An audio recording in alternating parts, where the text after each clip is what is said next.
Academia Glosa presenta Curso de Griego del Nuevo Testamento. Griego 1, Unidad 2. Estructura del verbo.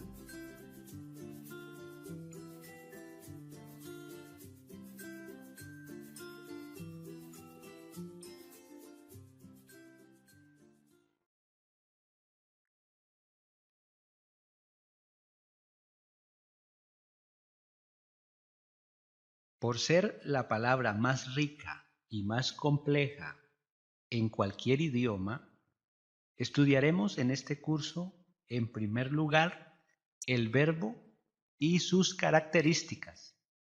Así pues, vamos a definir el verbo como una clase de palabra con la que se expresan acciones, procesos, estados o existencias que afectan a las personas o a las cosas.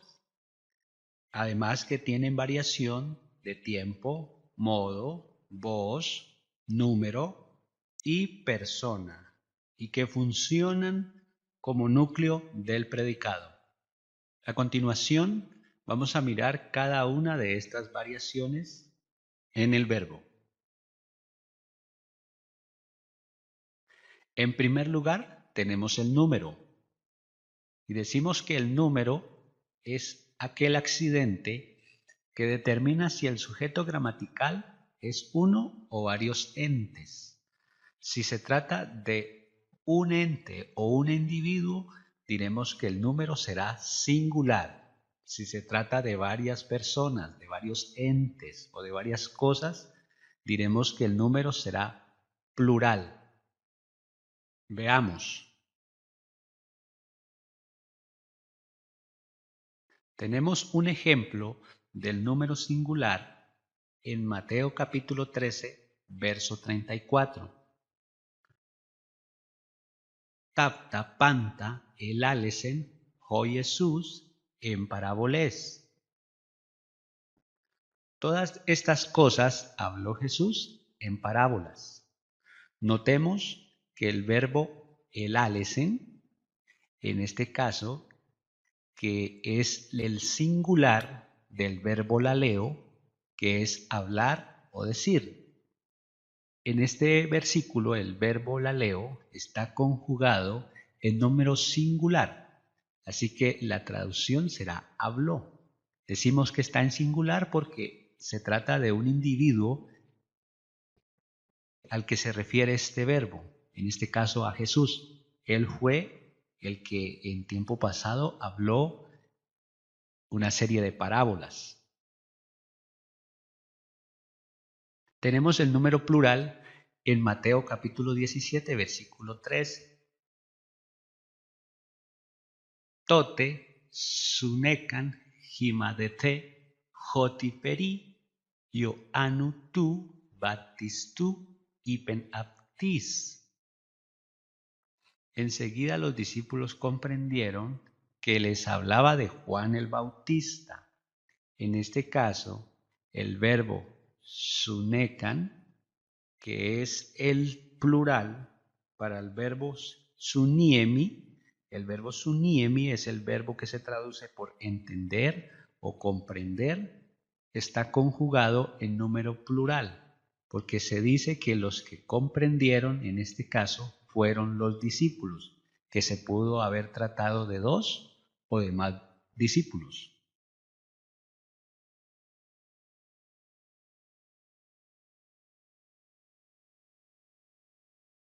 La persona. Este accidente indica quién es el sujeto gramatical de la acción o el proceso verbal. Para identificar la persona de un verbo, es importante tener en cuenta el pronombre personal. En ocasiones, nosotros traduciremos del griego al español dejando el pronombre de manera implícita, es decir, incluido dentro del verbo. En otras ocasiones tendríamos que traducir el pronombre personal de manera textual, es decir, colocaremos el pronombre personal junto al verbo al que está afectando. Así pues, decimos que tenemos tres personas dentro del proceso de la comunicación, como lo habíamos dicho inicialmente, y la primera persona en el singular es el yo, la segunda persona es el tú, la tercera persona es él. La primera persona en el plural es el nosotros, la segunda persona en el plural es el ustedes. Vamos a cambiar en este curso el vosotros, que utiliza las versiones castellanas de nuestras Biblias, por el ustedes, ya que nosotros manejamos un español latino. Y la tercera persona del plural es el ellos. Veamos. Tenemos un ejemplo de la primera persona en el singular en Mateo capítulo 5, versículo 44.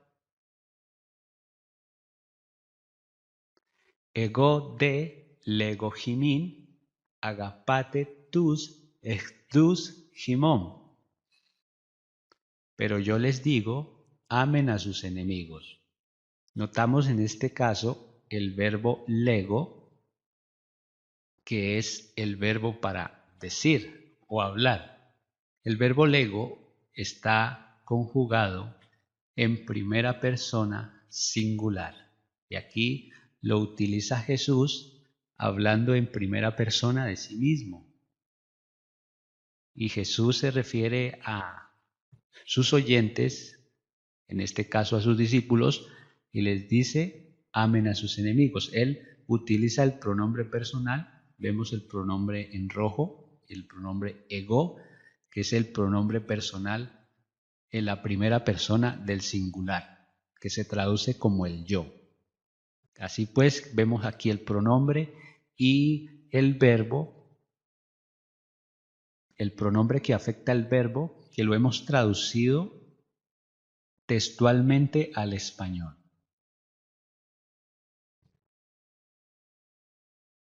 Tenemos la primera persona en plural en Mateo capítulo 19, versículo 27.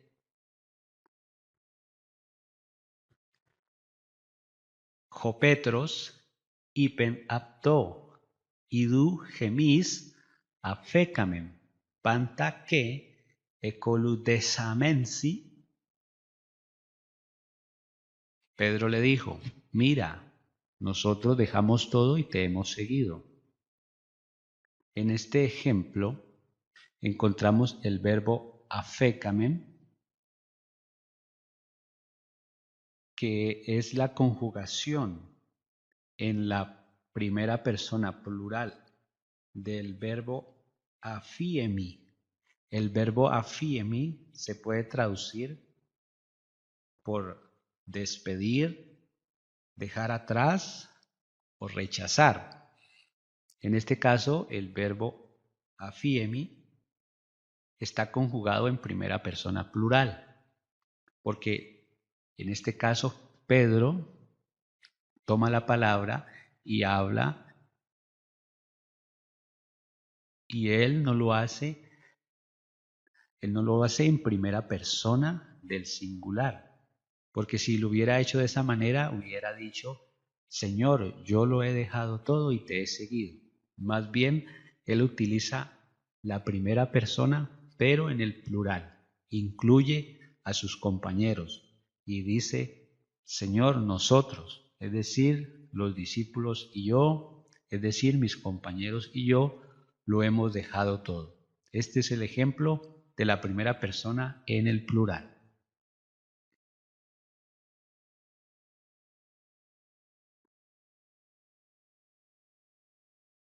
Tenemos la segunda persona del singular en Lucas 12:41. Y pen de Jopetros, Kyrie, pros gemas, ten parabolen, capten legis, que pros pantas. Entonces Pedro dijo, Señor, ¿dices esta parábola para nosotros o también para todos? Aquí también encontramos el verbo lego, que habíamos dicho que es el verbo decir.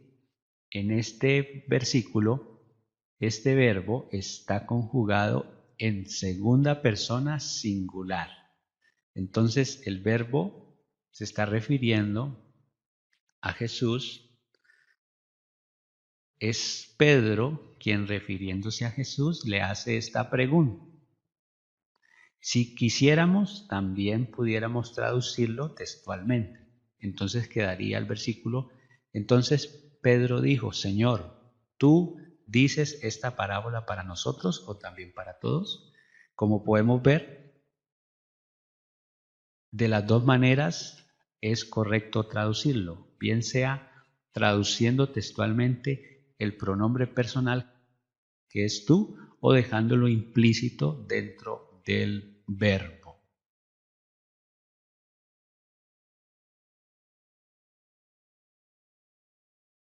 Tenemos un ejemplo de la segunda persona en el plural en Mateo capítulo 6, versículo 9.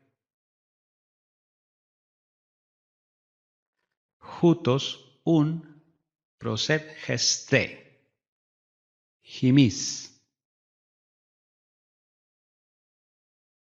Por lo tanto, oren ustedes así. Aquí encontramos el verbo prosepgeste, que es la conjugación de la segunda persona plural del verbo proseptome. El verbo proseptome es el verbo que se traduce para orar. Vemos que está conjugado en segunda persona plural por el pronombre personal, que en el griego sería este que vemos aquí, que es el pronombre gimis, que es el pronombre personal para la segunda persona plural, que en español corresponde al ustedes.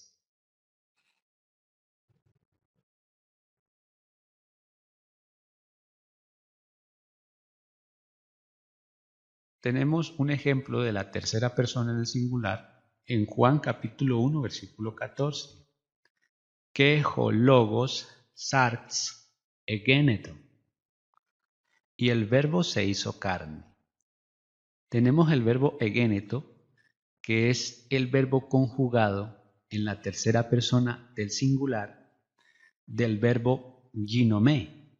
El verbo ginomé es el verbo que se puede traducir por hacer que sea, ser, llegar a existir o hacer.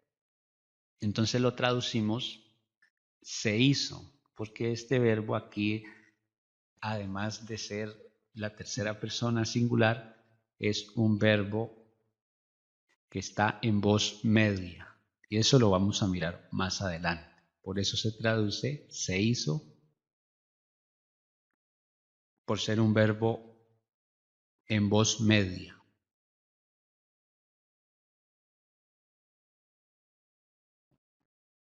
Tenemos un ejemplo de la tercera persona en el plural en Mateo capítulo 16, versículo 7. Hide dialogisonto eneaptis legontes hoti artus ukelabomem. Pero ellos cavilaban entre sí diciendo, es porque no trajimos pan.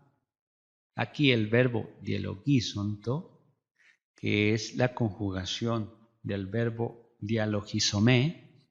El verbo dialogizomé es el verbo que se traduce para considerar, para cavilar, para razonar. Está conjugado en tercera persona plural porque se está refiriendo al ellos. Entonces, como habíamos dicho, en este pasaje traducimos el pronombre de manera textual. ¿Quiénes eran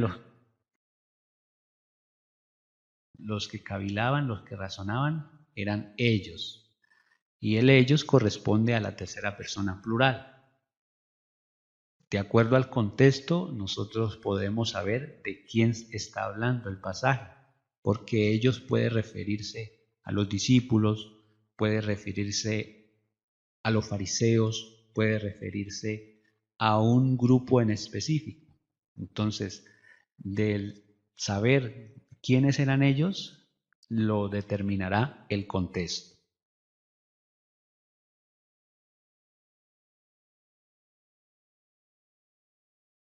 Voz. Por medio de la voz se puede saber qué relación hay entre el sujeto y la acción. En el griego, a diferencia del español, existen 3 voces. Tenemos la voz activa, la voz pasiva y la voz media. Veamos. La voz activa es cuando el sujeto realiza la acción. Vemos un ejemplo de un verbo que está en voz activa en Mateo capítulo 3, versículo 11. Ego men himas baptizo en hidati is metaneian. Ciertamente yo los bautizo en agua para arrepentimiento. Precisamente aquí el que habla en este texto, el sujeto de este texto, de esta oración, es Juan el Bautista.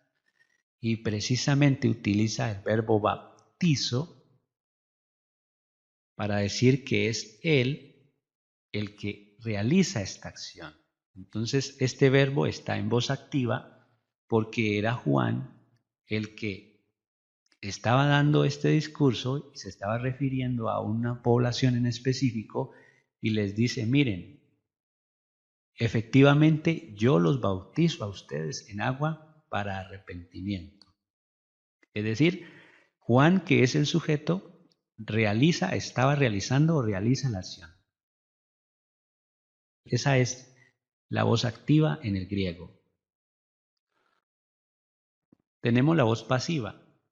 La voz pasiva es cuando el sujeto se le realiza la acción o cuando el sujeto recibe la acción. Tenemos un ejemplo en Lucas 8:36. Apengelan de aptis hiidotes pos eso de jodemonistis.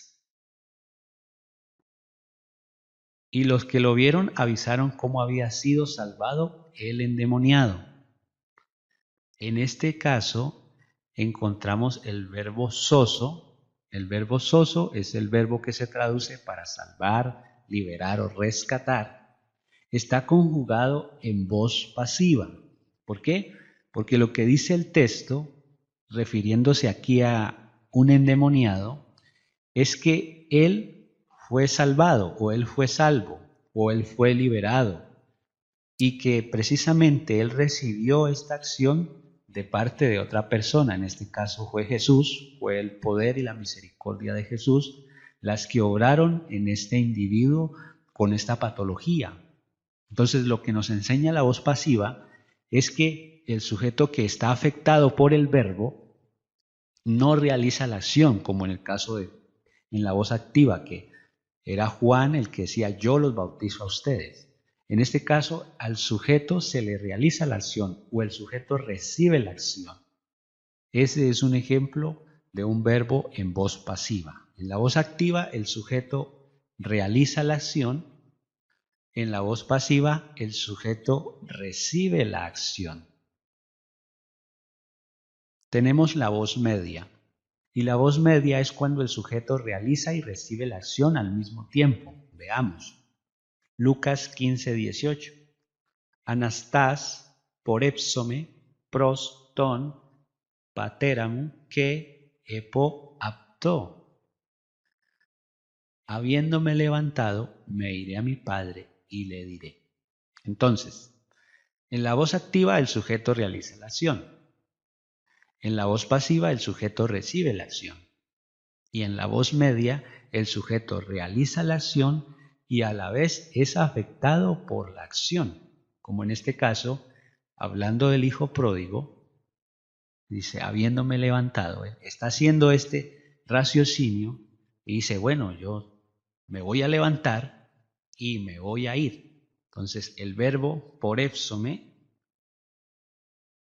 que es la conjugación del verbo porébome, el verbo porébome es el verbo que se puede traducir para ir, para marcharse o para viajar.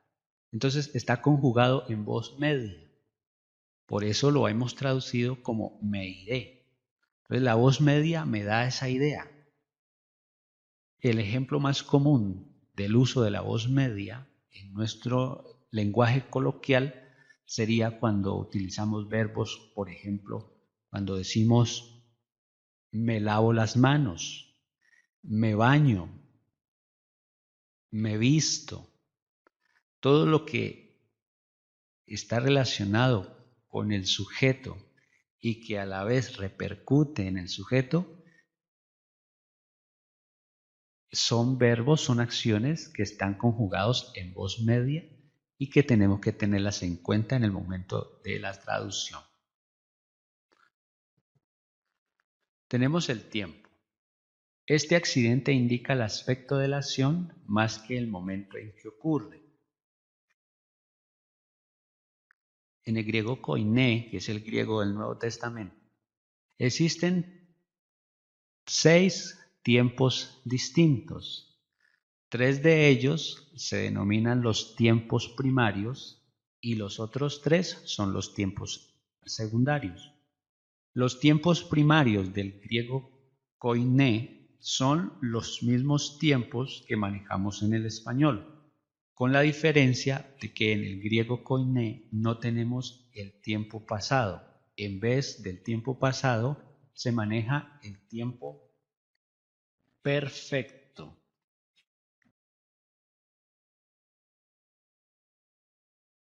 Entonces, los tiempos que se manejan en los verbos del griego son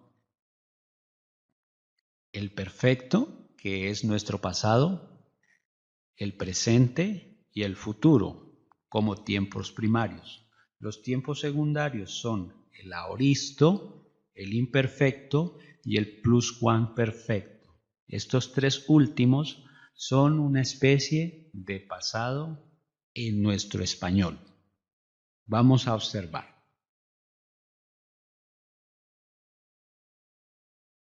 Tenemos el tiempo presente.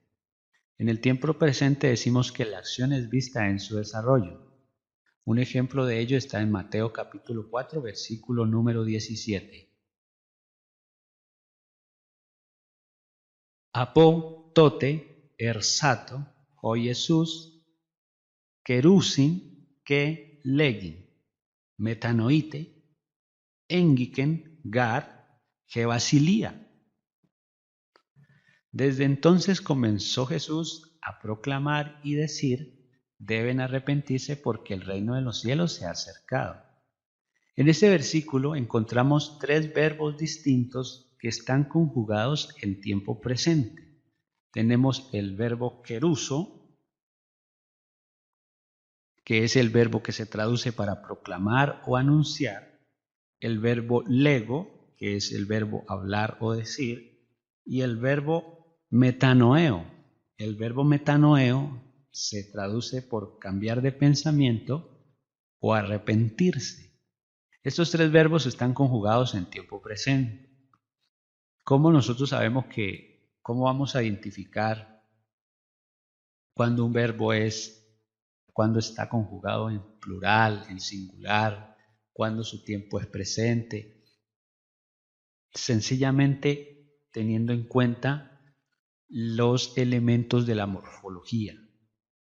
Es indispensable que para este momento ya el estudiante sepa identificar las raíces, los temas y las desinencias, los prefijos, los infijos y los sufijos, porque nos acercamos al Nuevo Testamento.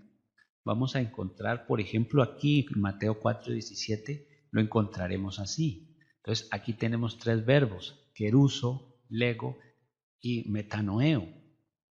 Si nosotros fuéramos a buscar estos verbos en en una gramática, en un léxico o en un diccionario, no los vamos a encontrar de esta manera como están aquí, porque aquí están conjugados en un tiempo presente, con una persona, con un modo, con una voz distinta. Entonces, todas esas particularidades, todos esos accidentes no se encontrarán en el diccionario.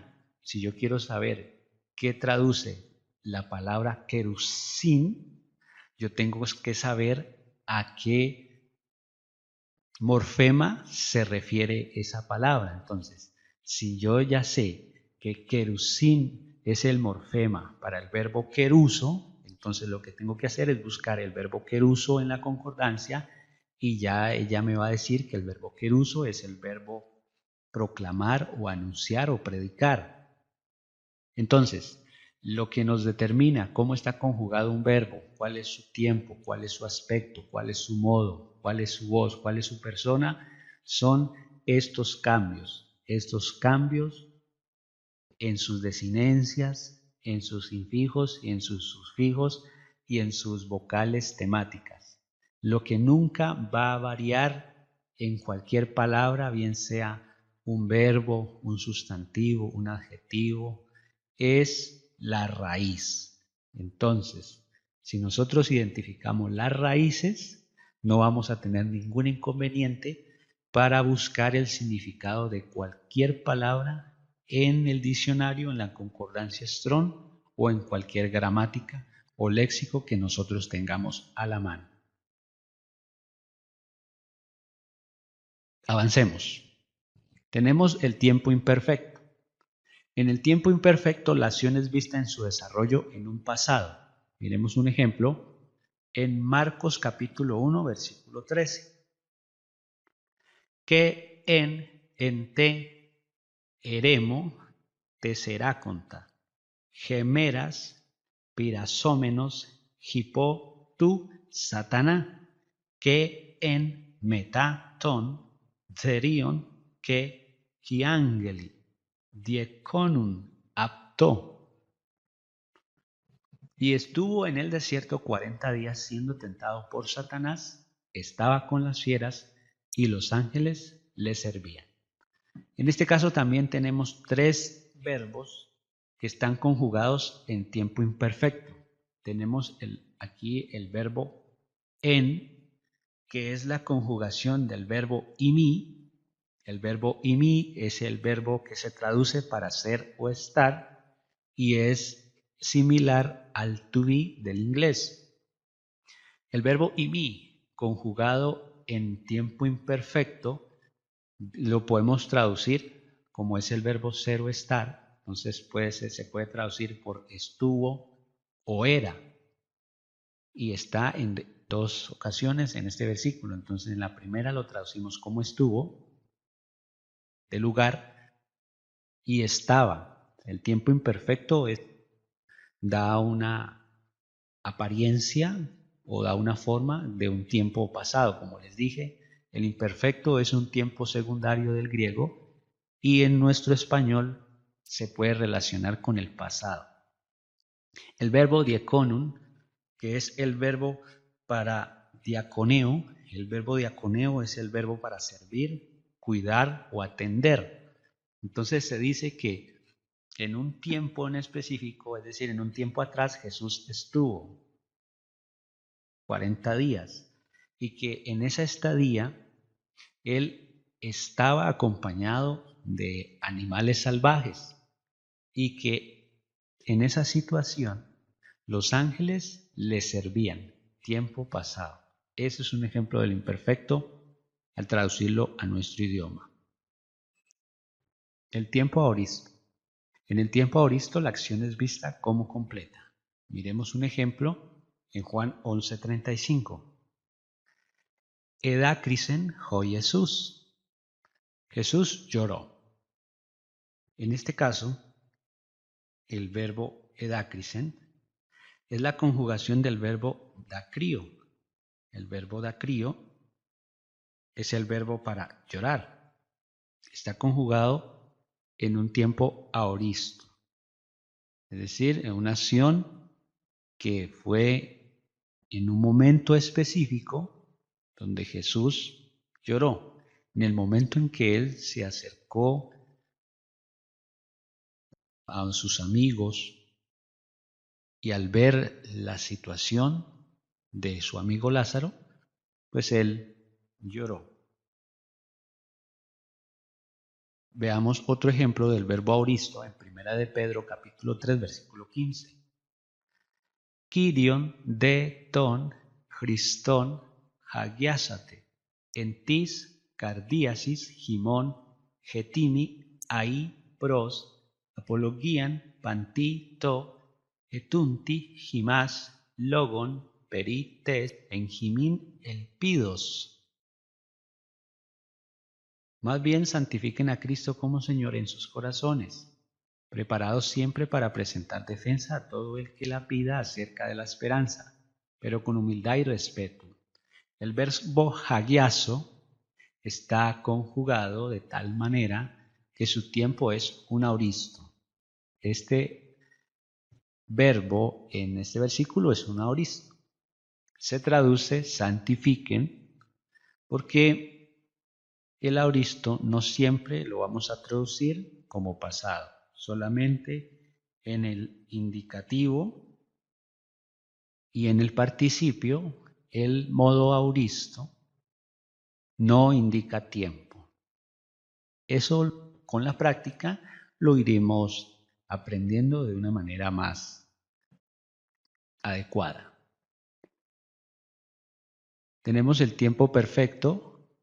La acción se llevó a cabo en el pasado y tiene repercusiones en el presente. Acordémonos que el perfecto es el equivalente a nuestro tiempo pasado en el español. Miremos Marcos 5:34. Jodé ipen apte digater jopistesu sesoquense hipage y sirenen que isdi jugies apo tes mastigosu. Pero él le dijo: hija, tu fe te ha salvado, vete en paz y sé sana de tu enfermedad. Entonces, otra vez notamos el verbo soso. Aquí está conjugado en tiempo imperfecto, es un imperfecto. Sesoken es el imperfecto del verbo soso, que es el verbo para salvar. Dice esta acción, lo que dice este versículo es que ya esta mujer que padecía esta patología, había sido salva desde el momento en que ella tuvo fe. En ese mismo instante donde ella confió en el Señor, ya fue sana, y que esa salvación precisamente se presentó en un tiempo atrás, no en el momento en que ella tocó el manto del Señor, no en el momento en que ella se acercó al Señor, sino desde el momento en que ella en su mente confió en el Señor. Ya desde ese momento ella ya había sido salva. Por eso este verbo está en tiempo perfecto, una acción que se llevó a cabo en el pasado, que se llevó a cabo atrás. Tenemos el modo. Por medio de este accidente se puede saber qué tan real era la acción en la mente del autor. Tenemos el modo indicativo. En el modo indicativo es cuando la acción es totalmente real en la mente del que habla o escribe. Miremos Hechos 16:31.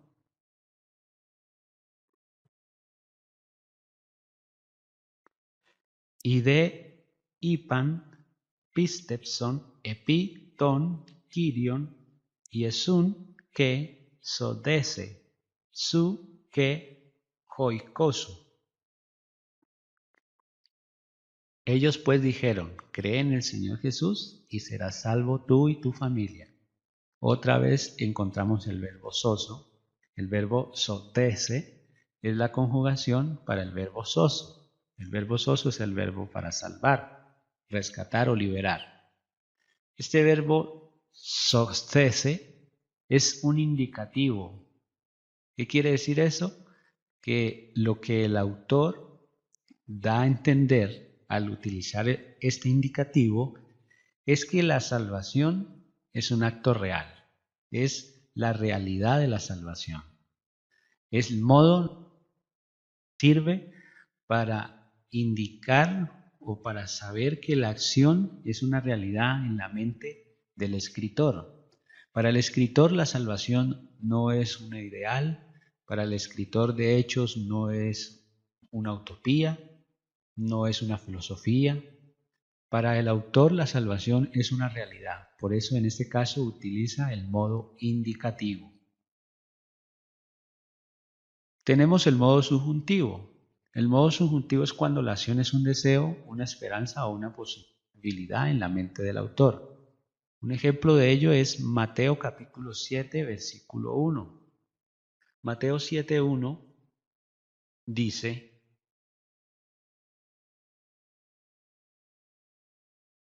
me crínete, gina me cridete. No juzguen para que no sean juzgados. Notamos que en este versículo el autor utiliza en dos ocasiones el mismo verbo, el verbo crino. El verbo crino es el verbo que se traduce para juzgar. Este verbo está utilizado de dos modos diferentes en este mismo versículo. En primer lugar, el verbo crino aparece en un modo imperativo, el crínete. Crínete es un imperativo del verbo crino, que es juzgar. Y en segunda instancia está el verbo cridete. El verbo cridete es un subjuntivo del verbo crino, que es juzgar. Entonces, ¿qué podemos entender de esta situación? Pues que en el primer caso, el verbo crino está en un modo imperativo, o sea que es una obligación, es una orden no juzgar. Y en segundo lugar es un ideal. Entonces, lo que quiere decir Jesús en este caso es que no debemos juzgar a nadie, es una obligación. El cristiano tiene la obligación de no juzgar a nadie, si quiere que nadie lo juzgue. Esa es la idea de la utilización de estos dos modos, de estos modos distintos de este mismo verbo. En el primer caso es un imperativo, o sea, que es obligatorio. En el segundo caso es un deseo, es una posibilidad, es un ideal. Entonces, si alguien no quiere que lo juzguen, lo primero que debe hacer es empezar por no juzgar a nadie. Eso es lo que dice el versículo y eso es lo que da a entender los verbos conjugados en estos modos distintos. Tenemos el modo imperativo y como habíamos dicho es cuando la acción es un mandato o una súplica. Miremos Juan 5:14. Metá tafta, ebriski, aptón, jo Jesús, ento, hiero, que, hipenaptó, ide, jugies, gegonas, meketi, jamártane, gina, me, girón, siti, génete. Después Jesús lo halla en el templo y le dice: mira, has sido sanado, ya no peques más para que no te suceda algo peor. Aquí el verbo jamártane es un imperativo del verbo jamartano. El verbo jamartano es el verbo que se traduce para pecar. Entonces, la enseñanza que da este verbo conjugado en este modo es que es una obligación, se hizo una obligación para este individuo en específico y que puede tener una aplicación para nosotros hoy en día, y es que es una obligación aquellos que hemos recibido el favor del Señor, la misericordia, la salvación, pues no volver a incurrir en prácticas que tengan que ver con el pecado. Entonces mire la importancia de identificar cada uno de estos aspectos que estamos mirando tan solo un elemento que es el verbo.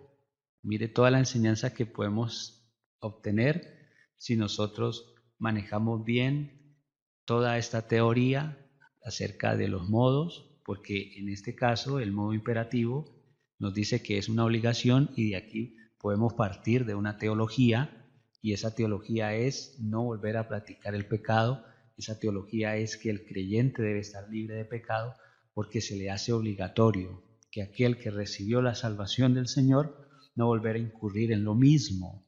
Entonces el verbo hamartane es un imperativo del verbo hamartano, que es pecar. Jesús dice, no debes volver a pecar. Y es lo que Jesús nos dice hoy en día a nosotros. Tenemos el participio. El participio es otra forma verbal no modal. Puede ser adjetival o adverbial. Su acción dependerá del verbo principal. El participio es el modo más complejo de traducir en el Nuevo Testamento. Por ahora baste decir que encontremos un participio, lo vamos a traducir como el gerundio en el español, aunque cabe resaltar que no siempre será así. Miremos un ejemplo. Mateo 28, 19. Por dentes un medetetsate panta ta etne baptisontes aptus isto onoma tu patros que tu iu que tu hagiu nemmatos. Por lo tanto, habiendo salido, hagan discípulos a todos los pueblos, bautizándolos en el nombre del Padre y del Hijo y del Espíritu Santo. En este versículo y en el siguiente, Mateo 28, 19 y 20, encontramos tres participios. El primero de ellos, participio del verbo porébome. El verbo porébome es el verbo para ir, viajar o marcharse. El segundo participio es el del verbo baptizo, el verbo baptizo que es bautizar. Y el participio que sigue es el que encontramos en el versículo 20. Del verbo didasco. El verbo didasco es enseño. Entonces, el verbo salir, el verbo bautizar y el verbo enseñar son tres participios. Entonces, ¿cómo los traduciríamos? El primero, que es salir o ir, sería yendo. El segundo, que es bautizar, sería bautizando. Y el tercero, que es enseñar, sería enseñando. Esa es la manera como traducimos básicamente el participio. Al traducirlo al español, lo haremos como el gerundio, yendo, bautizando y enseñando. Aunque no siempre será así. Encontraremos unos verbos, unos participios que son más complejos, como por ejemplo el participio por ebdentes, que es habiendo salido, que literalmente lo hemos traducido aquí habiendo salido. La Biblia textual, que es la versión que utilizamos en este curso, ha traducido este participio de modo imperativo. Id, que en nuestro lenguaje es vayan. Esta manera de traducirlo es acertada, debido a que existe una regla que dice que la acción del participio dependerá del verbo principal. En este caso, el verbo principal es porébome, que es el verbo ir. Lo que hizo esta versión es tratar de suavizarlo, aunque digamos que ese no es el término correcto, pero para que diera énfasis, para que diera la idea, para que diera el sentido exacto del versículo, se tradujo como un imperativo. Entonces, el participio, como dijimos, es el modo más complejo, tiene muchas maneras de traducirlo, pero que el estudiante no debe preocuparse por esto porque a medida que nos vamos relacionando con el Nuevo Testamento griego, vamos a ir adquiriendo más habilidad para manejar cada uno de estos versículos, de estos verbos, cuando los encontremos en este modo. Miremos por último un ejemplo más de otro participio en Marcos 11:18. El den gar Ioannes mete, esdion mete, pinon que legusin, demonion eji. Porque vino Juan, no comido ni bebido, y dicen demonio tiene. Los verbos estion, que es comer, y pinon, que es beber, son dos participios. ¿Cómo se pudiera traducir? Porque vino Juan, que ni comía ni bebía. Aquí no lo pudiéramos traducir como el gerundio porque quedaría mal por efectos de sintaxis. Porque si lo tradujéramos de esa manera como nos dice la teoría, el versículo quedaría porque vino Juan que ni comiendo ni bebiendo. Para suavizar la traducción, o mejor, para que dé el sentido correcto, en este caso el participio se traduce como está en la Reina Valera del 60, porque vino Juan que ni comía ni bebía, o como está aquí de manera literal, porque vino Juan no comido ni bebido. Pero como esto no suena bien por efectos de sintaxis en nuestro idioma, nos quedamos con la versión del 60. Así pues, terminamos